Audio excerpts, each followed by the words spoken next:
It's safe to say there was a fair amount of hype surrounding this film, and I went into the theater with pretty high expectations.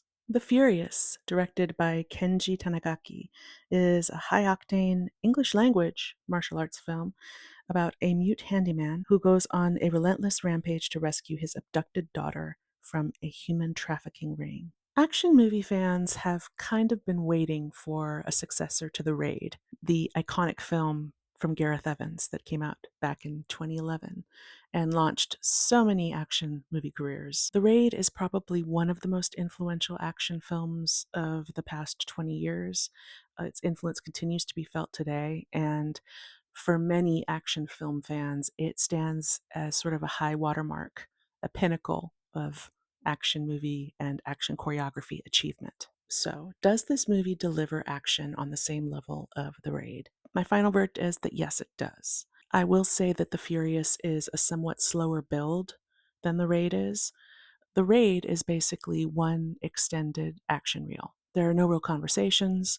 There are just characters who might say a line or two to each other on the way to the next fight. The Furious, I think, is trying to actually tell more of a story. It actually introduces characters that I think it wants you to care about. Those characters have actual character arcs. Director Kenji Tanigaki is a noted stunt performer and action choreographer. He has said in interviews that he wanted to feature all sorts of different forms of martial arts in the film, most notably kung fu, as practiced by the main character. There's judo, as demonstrated by Joe Taslim's character. We have karate, mixed martial arts, and finally, Indonesian silat. I mentioned that I found this film to be something of a slow burn.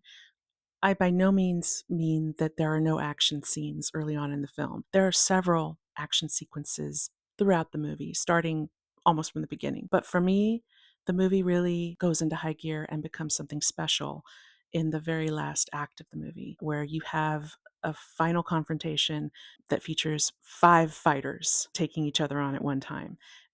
It's actually more 2v2 with one wild card. It features incredible acrobatic feats, people picking up one fighter and using them as a weapon against another fighter.